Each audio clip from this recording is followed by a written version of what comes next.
Bismillahirrahmanirrahim. This lecture is for class 1C1 और ये इस वजह से कि अभी थोड़ी देर में हमारा एक मॉक सेशन होने वाला है, तो फॉर फर्स्ट आवर सेशन ये हम वीडियो लोड कर देंगे, इसको आप देख लीजिएगा। ठीक है, तो जो डिस्कशन होता रहा है हमारे लेक्चर्स के अंदर अबाउट इंटरनेट कनेक्टिविटी, तो आज हम थोड़ा सा उस कॉन्सेप्ट को देखेंगे कि इंटरनेट क्या चीज़ है और किस तरह से कनेक्ट होता है। ठीक है, तो शुरू करते हैं हम। जो कनेक्टिविटी आपको फ़ोन पे, लैपटॉप पे और इंटरनेट पे मिलती है, that was not possible about 15, 20, 16 years ago. एक कंपनी थी एडवांस रिसर्च प्रोजेक्ट एजेंसी, जिसके थ्रू कुछ यूनिवर्सिटीज़ को कनेक्ट कराया गया था, जो हमने लास्ट बात की थी। They started packet switching in 1969 और तो पहली दफ़ा जो भी डेटा था उसको पैकेट्स की फॉर्मेट में एक जगह से दूसरी जगह ट्रांसफ़र किया गया। तो जैसे हमने क्लास में बताया था कि इंटरनेट की जो शुरुआत थी वो कुछ रिसर्च लेबॉर्ट्रीज को कनेक्ट किया गया था यूनिवर्सिटीज़ को हम लोग देखते क्या हुआ था। तो आर्पा नेट 1969 में 4 यूनिवर्सिटीज को कनेक्ट किया था। 4 कंप्यूटर समझ लें जो उनके सर्वर्स थे, उन सर्वर्स को कनेक्ट किया था जिसमें रिसर्च वर्क था। ठीक है, तो पैकेट स्विचिंग पहली दफा स्टार्ट हुई थी टीसीपी/आईपी, जो कि अब बैकबोन है आज की इंटरनेट की।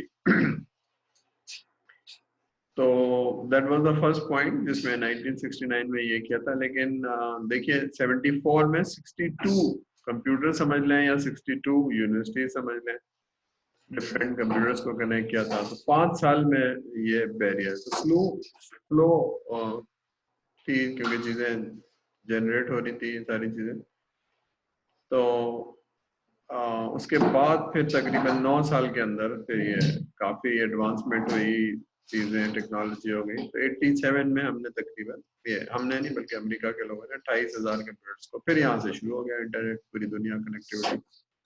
ठीक है, अभी कैसे कनेक्ट होता है इसको हम ज़रा देख लेते हैं, ताकि आपका कॉन्सेप्ट सही हो जाए कि एक कंप्यूटर को दूसरे कंप्यूटर से कैसे कनेक्ट किया जाता था उस ज़माने में। फॉर एग्जाम्पल एक यूनिवर्सिटी है, उसको दूसरी यूनिवर्सिटी से, तो उसकी कनेक्टिविटी नहीं थी। जाहिर सी बात है, कनेक्ट करने के लिए एक तार बिछाया जाएगा, अगर वो 100 मील दूर है तो 100 मील का तार बिछाया जाएगा। तो स्मार्ट चीज ये थी कि टेलीफोन लाइंस बिछी हुई थी, तो टेलीफोन लाइंस को किसी तरह से यूज किया जाए और उसको कनेक्ट कर दिया जाए। एक घर से, एक यूनिवर्सिटी से दूसरी यूनिवर्सिटी से फोन कनेक्ट किया जाता है, उसी मीडियम को यूज किया गया। ठीक है, तो क्या किया, लेकिन जब आप ट्रांसफर करते हैं, आपका कंप्यूटर के अंदर जो सिग्नल है दैट इज डिजिटल, लेकिन जो आपके पास टेलीफोन लाइन है उस पर जो डेटा ट्रांसफर होगा वो एनालॉग होगा। तो you need to convert that digital data into analog. तो दरमियान में एक आपको चीज नजर आ रही है, इसको कह रहे हैं modem. Modem is abbreviation of modular and D modular.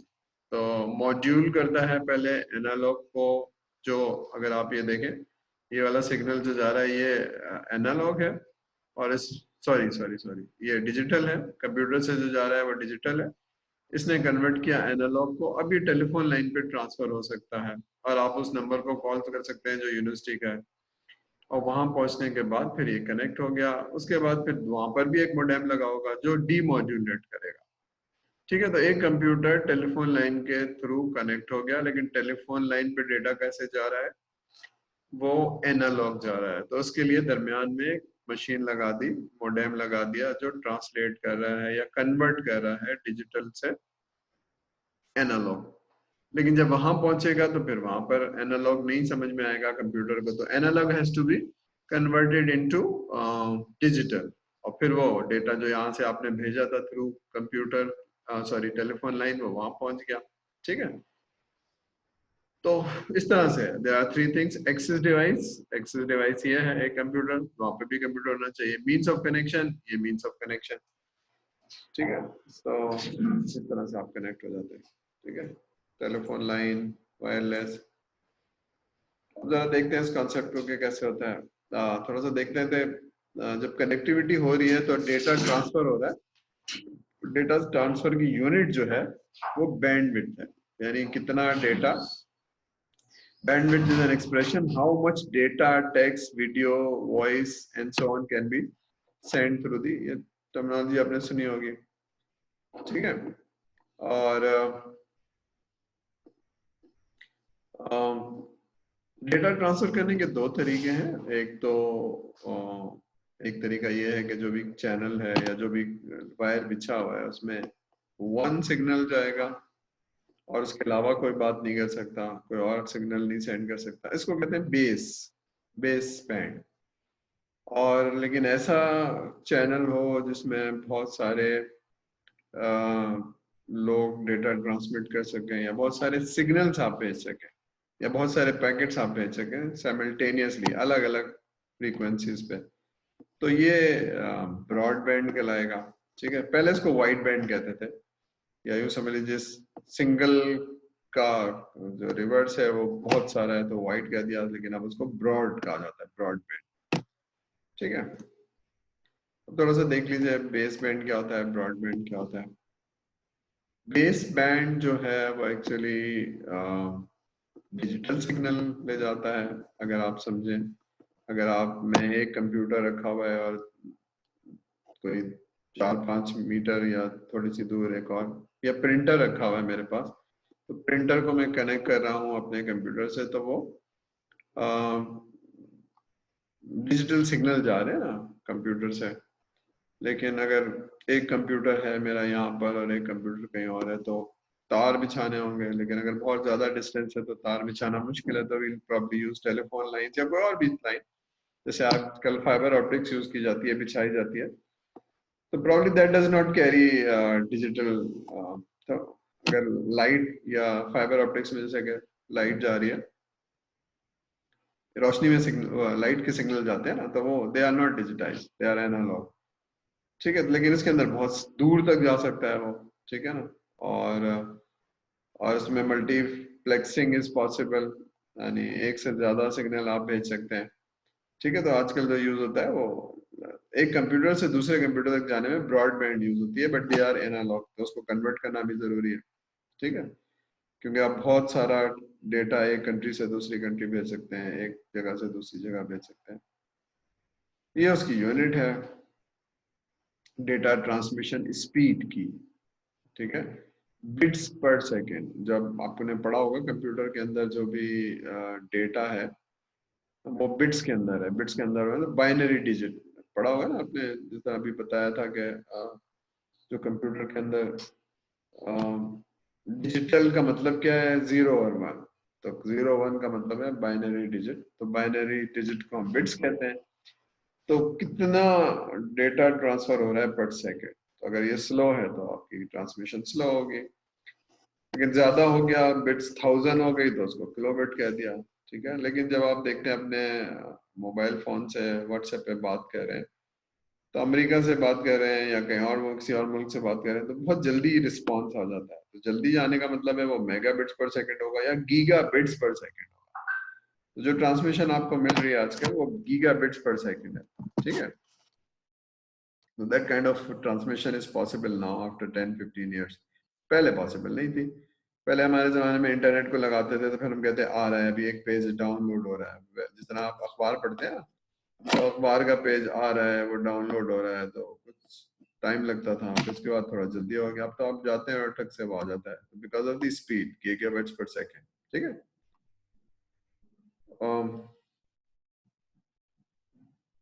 Computer को एक मिनट में जरा देखना, probably have started wrong, मैं जरा देख लूँ ये।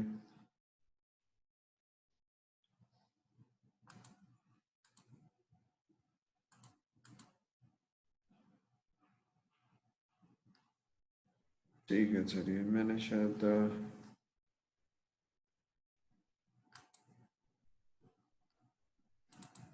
ठीक है, चलिए, अब जरा ये देख लेते हैं कि डायल अप कनेक्शन किस तरह से होता है। तो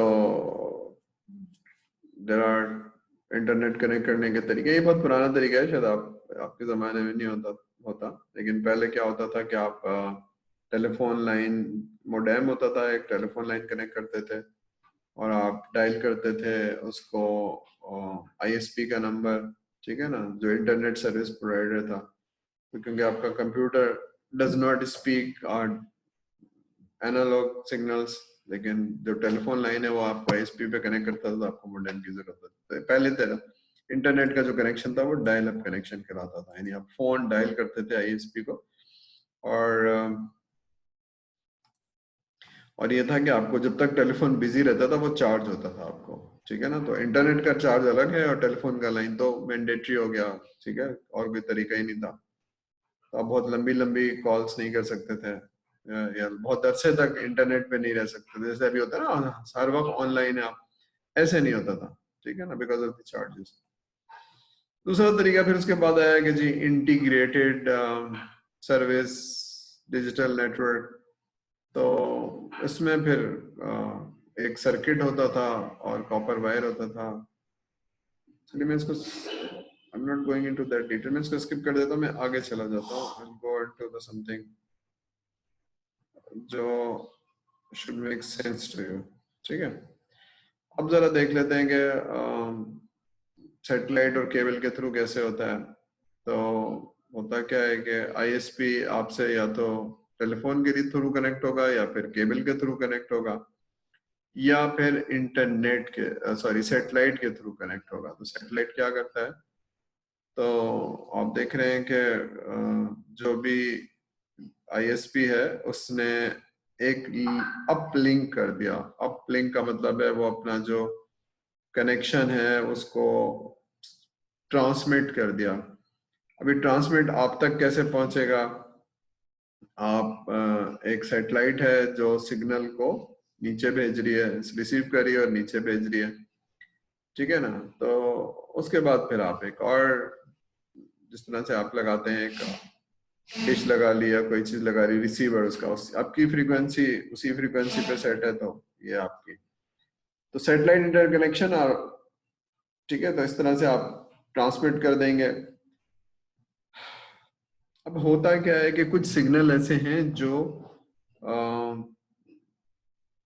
जाते हैं और एयर में वापस नहीं आते हैं। ये सैटेलाइट क्यों जरूरी है आपको कि जब आप सिग्नल भेजते हैं तो ये किसी चीज से रुक के वापस नहीं आते हैं। तो there has to be a device जिसको आप सैटेलाइट कहते हैं, वो उसको रिसीव करती है और वो वापस भेजती है, ठीक है ना। दिस इज द, ये मिरर समझ लीजिए कि मिरर की तरह एक चीज है जिसको रिसीव करेगी और वापस भेजेगी, ठीक है। अगर ये सैटेलाइट ना हो तो ये सिग्नल जो जा रहा है ये वापस नहीं आएगा, ये कहीं एयर में गायब हो जाएगा, ठीक है ना, क्योंकि इलेक्ट्रॉनिक मैग्नेटिक वेव वापस नहीं आएगी। तो यू नीड सैटेलाइट जो इसको रिसीव करेगी और रिसीव करने के बाद इसको वापस भेजेगी किसी और तरफ, जहां से आया वहां से नहीं, जो भी एंगल आप कहेंगे।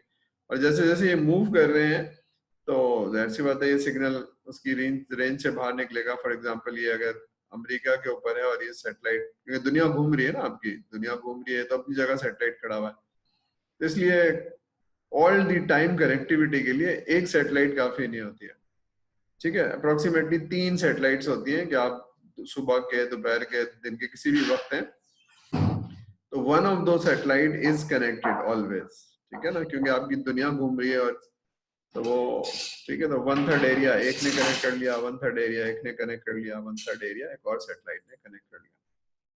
तो that's how you get connected. या फिर आप केबल पे जाएं, एक तरीका ये भी है, इस तरह एक मुल्क से दूसरे में मुल्क में केबल बिछाए जा रहे हैं साइबर, उसके लिए ठीक है, कनेक्टिविटी के लिए। चलिए इसको भी छोड़ देते हैं, हम यहाँ आ जाते हैं इंटरनेट सर्विस प्रोवाइडर, ठीक है। तो ये कुछ लोग हैं जो आपको इंटरनेट की सर्विस देते हैं, जैसे कि आप आजकल देखेंगे तो आपको लोकल सर्विस प्रोवाइडर है। इंटरनेट सर्विस प्रोवाइडर तो कोई और है, लेकिन लोगों ने लोकली, जैसे एक बहुत बड़ी सर्विस है उसकी लोकल सर्विस ली हुई है, अपने पास एक सर्वर बनाया हुआ है, उससे आपको कनेक्शन देते हैं। कनेक्शन पहले डायरेक्ट आईएसपी पे होता था और टेलीफोन के जरिए होता था, जिसके आपको चार्ज लगते थे। अब आपको जो लोकल आईएसपी है वो आपके घर तक कनेक्शन दे देता है थ्रू केबल। वो जो आपको होता है ना, जो आपके कंप्यूटर में जाके लग जाता है, या आप घर में एक कनेक्शन ले आते हैं, फिर आप उसको वाईफाई से कनेक्ट कर देते हैं, ठीक है, तो फिर आप इस तरह से कर लेते हैं। ये वही है कि केबल आपके घर तक आया, उसके बाद फिर आपने उसको हर एक कंप्यूटर में नहीं पॉसिबल होता है लगाना, तो आपने क्या किया, उसको वायरलेस कर लिया, और वायरलेस फिर सिग्नल जनरेट करता है, और हर आपके घर में जो भी डिवाइस है वो उसको कैच कर सकता है, रिसीव कर सकता है, चाहे वो लैपटॉप हो, कंप्यूटर हो, चाहे मोबाइल फोन, ठीक है। अब ये उसकी कुछ डिटेल है, I am not going into that detail के 802.11 स्टैंड्स, ठीक है। तो बस ये समझ लीजिए कि IEEE यानी institute of electrical and electronics engineer है, इसके एक but that is the radio waves जो आपको नजर नहीं आती है, लेकिन आप इक्विपमेंट इसको, ठीक है। ये उसका एब्रिविएशन है। वाईफाई किसको कहते हैं? Wifi is a short form of wireless infidelity, ठीक है, फील्ड से जनरेट हो रही है। थोड़ा सा जो हमने जिक्र किया था कि कनेक्टिविटी किस तरह से होती है, उसको जरा देख लेते हैं। तो इंटरनेट किस चीज का एब्रिविएशन है? ये लिखा हुआ है इंटरनेट किस चीज का एब्रिविएशन है? ये इंटरनेशनल नेटवर्क्स। नेटवर्क्स हमने पढ़ा था कि एक कंप्यूटर या एक से ज्यादा, दो कंप्यूटर या दो से ज्यादा कंप्यूटर को अगर आप कनेक्ट करते हैं तो दैट इज कॉल्ड नेटवर्क। फिर नेटवर्क कई तरह का हो सकता है, ठीक है ना, एक बस हो सकती है, और या फिर आप उसको स्टार की तरह भी कर सकते हैं, या फिर बहुत सारे तरीके हैं, टोपोलॉजीज, ठीक है। लेकिन अगर आपके यूनिवर्सिटी में या घर में कनेक्टिविटी है तो that is a small network, लेकिन एक सिटी दूसरे सिटी से है तो that is wide area network, लेकिन अगर एक मुल्क दूसरे मुल्क से कनेक्टेड है तो that is an international network. इसका एब्रिविएशन इंटरनेशनल नेटवर्क को इंटरनेट कहते हैं। इसकी फिलॉसफी क्या है? देखिए नीचे लिखा हुआ है, इसकी फिलॉसफी है क्लाइंट एंड सर्वर, ठीक है। तो क्लाइंट एंड सर्वर का जो कॉन्सेप्ट है, अगर आपको याद हो, जब हमने पर्सनल कंप्यूटर पढ़े थे, और दूसरा फिर हमने पढ़ा था जनाब ऑर्गेनाइजेशनल कंप्यूटर। तो ऑर्गेनाइजेशनल कंप्यूटर में हमने कहा था कि जी ये सिंगल सॉरी एक कंप्यूटर ऐसा है जो बहुत सारे लोगों को एट ए टाइम सर्विस दे रहा है, 100 लोग, 500 लोग, 1000 लोग, तो वो सर्विस दे रहा था, इसलिए हमने उसको सर्वर कह दिया। और उसके साथ जो, ठीक है, तो अगर आप अपने आप को एज्यूम करें घर में बैठे हुए, तो यू आर ए क्लाइंट, ठीक है, यू आर ए क्लाइंट। जो आप वेबसाइट को देख रहे हैं या किसी और जगह से कनेक्ट कर रहे हैं, तो you are a client, you are a requesting data या वेबसाइट या कोई और चीज फ्रॉम दी सर्वर। और सर्वर वो है जहां पर वो डेटा होगा या वेबसाइट होगी और ये सारी चीजें। लेकिन क्योंकि आप डायरेक्ट सर्वर तक कनेक्ट नहीं हो सकते हैं, तो वो जो कनेक्टिविटी है वो आपको कोई मीडियम देगा, वो एक पूरी ऑर्गेनाइजेशन है, वो आपको देगी, जो कनेक्ट करके देगी आपको, ठीक है। और क्या चीज होती है इंटरनेट पॉइंट ऑफ प्रेफरेंस, ठीक है। अभी एक एक्सेस पॉइंट है जो आप जाके ड्रॉप होते हैं और फिर आप उस पॉइंट को एक्सेस करते हैं, ठीक है।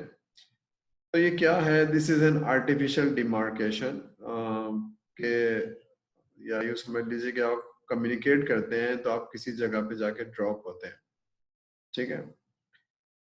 तो पॉइंट ऑफ प्रेफरेंस, जैसे अगर आप ईमेल चेक करते हैं तो पॉपअप अकाउंट पूछता है वो आपका, तो पॉपअप अकाउंट का मतलब है कहाँ जाके ड्रॉप होगा, ठीक है। तो पॉपअप अकाउंट पूछेगा, लोकल एक्सेस पॉइंट पूछेगा। फॉर एग्जांपल अगर आप कोई आपका डोमेन है और आप अपना उसका एक्सचेंज बनाते हैं, ईमेल एड्रेस बनाते हैं, तो ईमेल एड्रेस में आपकी वेबसाइट का एड्रेस होगा और फिर उसका एक्सचेंज सर्वर का पॉपअप एड्रेस होगा जिससे वो ड्रॉप होगा, यानी आपकी जो ईमेल्स होंगी उस एड्रेस पे आएंगी। तो वो पॉइंट ऑफ एक्सेस कह लें या पॉइंट ऑफ प्रेफरेंस कह लें, पॉपअप अकाउंट, ठीक है। चलिए, नेटवर्क एक्सेस पॉइंट क्या होता है? नेटवर्क एक्सेस पॉइंट एक पब्लिक नेटवर्क है जहाँ ISP कनेक्ट होता है, यानी अगर ये सारी चीजों को कनेक्टिविटी कोई दे रहा है तो that is publicly available to some ISPs. अगर आपको याद हो हमने बात की थी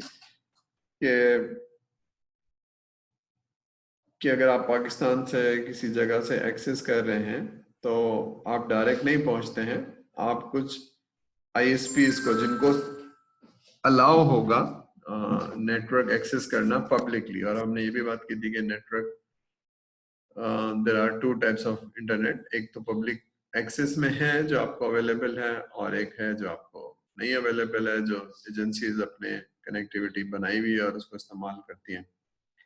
ठीक है, तो network access point is a public network exchange facility where ISP connected with one another is pairing arrangement. यानी यूँ समझ लीजिए कि अगर आपको कुछ 4 पॉइंट्स हैं, ठीक है, तो before 1990 4 points network access points were defined under the US National Information Infrastructure document. ठीक है, तो एक पूरी एजेंसी बनी थी जिसने नेटवर्क सर्विस प्रोवाइडर का एक वो बनाया था, जिससे हम किस तरह से लोगों को कनेक्ट करेंगे, किस तरह से ट्रैफिक भेजेंगे। ठीक है, तो ये आपका अभी मैं एक डायग्राम दिखा देता हूँ, उसमें नजर आ जाएगा कि किस तरह से 4 वो एक्सेस पॉइंट है। ये देखिए 4 एक्सेस पॉइंट है। ठीक है, ये जो अगर आप थोड़ा सा नीचे देखेंगे ये वाली चीज नेटवर्क एक्सेस पॉइंट, ये वाला देखिए, ये एक एक्सेस पॉइंट है, एक ये एक्सेस पॉइंट है, एक ये एक्सेस पॉइंट है, जिससे आप जितनी भी नेटवर्क सर्विस प्रोवाइडर हैं, अब ये बादल इसलिए दिखाया है क्लाउड बिकॉज कहीं भी हो, किसी शहर में हो, किसी जगह में हो, किसी जगह पे भी इंस्टॉल सर्वर होगा, सर्वर पे कोई चीज इंस्टॉल होगी, लेकिन आपको कैसे एक्सेस मिलेगा? थ्रू इन पॉइंट्स होगा। आप कहीं से आएंगे, ठीक है, कनेक्ट होते हुए तक यहाँ तक आ जाएंगे, फिर ये आपको एक्सेस देगा। तो these are network access point, ये जो ब्लू कलर में नजर आ रहे हैं। ठीक है, और दुनिया में जो भी चीज से कनेक्ट होगी उससे आप कनेक्ट हो सकते हैं। ठीक है, और उनको रीजनली कनेक्ट किया गया था। ठीक है ना, फिजिकल कनेक्शन होगा, तो फिजिकल कनेक्शन करने के लिए, ठीक है, फिर कुछ एस्ट्रिक बने हुए हैं, सुपर कंप्यूटर सेंटर, ये super computer centre, super computer centre. Super computer centre का मतलब क्या है कि हाई परफॉर्मेंस कंप्यूटर। ठीक है, चलिए, तो ये थोड़ा सा आपको समझने के लिए कि this is network access point. अगर आपको याद हो हमने बात की थी, एक चीज है बैकबोन। नेटवर्क का बैकबोन क्या चीज है, ट्रैफिक चलता कैसे है। अगर आपकी बैकबोन स्ट्रांग नहीं है तो ट्रैफिक नहीं चल पाएगा, लोड बहुत ज्यादा आ जाएगा, आपकी परफॉर्मेंस स्लो हो जाएगी। ठीक है, तो कुछ कंपनीज ने मिलके बहुत स्ट्रॉन्ग, देख रहे हैं आप, इंटरनेट बैकबोन बनाया था जिसकी हाई स्पीड थी, हाई कैपेसिटी थी उन लाइंस की। तो जाहिर सी बात है उन लोगों ने सब ये काम किया होगा। तो AT&T एक टेलीफोन कंपनी है, इसी तरह से ये सारी कंपनी है, cable and wireless, GTE, Sprint, Teleglobe, Verizon, ठीक है, डॉयशे टेलीकॉम। तो इन लोगों ने पार्टनरशिप करके high speed and high capacity transmission lines आपको दी है। ठीक है, चले, अच्छा, चलिए इसको आज हम यहीं तक रोक लेते हैं, और प्रॉब्ली हमारी एक मीटिंग होने वाली है, तो मैं इसको अपलोड कर रहा हूँ, आप इसको देख लीजिएगा, और फिर शायद 11:30 बजे से I start again. Thank you very much. Video को रोक दिया जाए।